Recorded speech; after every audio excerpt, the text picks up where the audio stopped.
আসসালামু আলাইকুম ভিউয়ার্স, আশা করি সবাই ভালো আছেন। তো আজকে আমরা কথা বলবো আফগানিস্তান বাংলাদেশ সিরিজ নিয়ে। এবং আফগানিস্তান বাংলাদেশ সিরিজ নিয়ে যখনই কথা ওঠে তখনই কিন্তু কথাটা লিটন কুমার দাসের কি হবে। তো লিটন কুমার দাস সে কিন্তু ইনজুরিতে পড়েছে এবং ইনজুরিতে পড়ার কারণে লিটন কুমার দাস কিন্তু আফগানিস্তান সিরিজ থেকে ছিটকে গিয়েছে। এবং যার পরিবর্তে কিন্তু অধিনায়কত্ব করবে জাকির আলী, জাকির আলী অনেক। তো জাকির আলী অনেক অধিনায়কত্ব করবে এবং হচ্ছে বাংলাদেশের যাতে লিটনের পরিবর্তে ওপেনিং কারা করবে। তো লিটন যেহেতু একজন ব্যাটসম্যান এবং লিটনের পরিবর্তে যদি কোনো ক্যাপেবল ব্যাটসম্যান থাকে, আমি মনে করি Soumya Sarkar is the perfect choice for Bangladesh.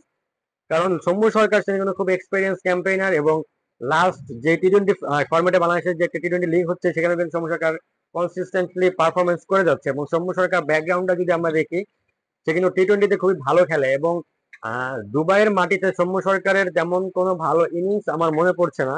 তো যদি স্পোর্টিং উইকেট হয় এবং সৌম্য সরকার কিন্তু ভালো ক্যাপাবল ইনিংস খেলতে পারে। দুবাইয়ের মাটিতে আমার একটা ইনিংসের কথা মনে পড়লো, যে নিউজিল্যান্ডের কথা, নিউজিল্যান্ডের মতো যে স্কোরিং ট্র্যাক গুলো রয়েছে বা পিচ গুলো রয়েছে, সেই স্কোরিং পিচে কিন্তু সৌম্য সরকার বা বাউন্সি উইকেট যেগুলো রয়েছে সেখানে কিন্তু সৌম্য সরকার ভালো ক্যাপাবল একজন ব্যাটসম্যান আমি বলবো।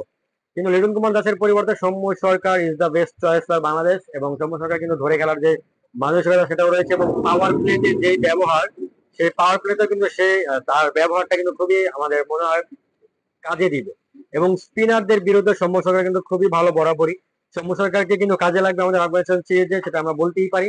তো সৌম্য সরকার এবং তানজিদ তামিম, পারভেজ ইমন, এছাড়াও রয়েছে আরো এছাড়াও যেহেতু লিটন কুমার দাস ওয়ান ডাউনে খেলতেন, ওয়ান ডাউনে যেহেতু তাহিদ হৃদয় এতদিন খেলেছে, তো এখন আমি মনে করি ওয়ান ডাউনে সৌম্য সরকার। কারণ প্রথমে কিন্তু আমাদের দেখা যাচ্ছে যে তিনটি ব্যাটসম্যানই আপনার লেফটি হয়ে যাচ্ছে। যেমন ফার্স্টে যদি ওপেনিং করে তানজিদ তামিম এবং পারভেজ হোসেন ইমন, তাহলে কিন্তু লেফটি। এর পরবর্তীতে যদি নামে সৌম্য সরকার, সে কিন্তু লেফটি হয়ে যায়। আমার মনে হয় সৌম্য সরকারের থার্ড ডাউন অথবা টু ডাউনে নামানো হবে, ওয়ান ডাউনে হয়তো তাহিদ হৃদয়কে খেলানো হবে। এবং তাহিদ হৃদয়কেও কিন্তু আমার ব্যক্তিগতভাবে ভালো লাগছে না, কারণ তার ব্যাটিং করার যেই অ্যাপ্রোচটা বা টিম মেন্টালি যেই মানে খেলার সাথে নিজেকে মানিয়ে নেওয়া বা সিচুয়েশন বুঝে নিজের ব্যাটিংটা চালিয়ে যাওয়া, সেটা কিন্তু সে পারছে না। তাই মনে করি Soumya Sarkar is the best choice for Bangladesh. Soumya Sarkar যদি চায় তাহলে কিন্তু, যদি সব ভাগ্য সহায় থাকে, তাহলে সৌম্য সরকার আশা করি is the good choice for Bangladesh.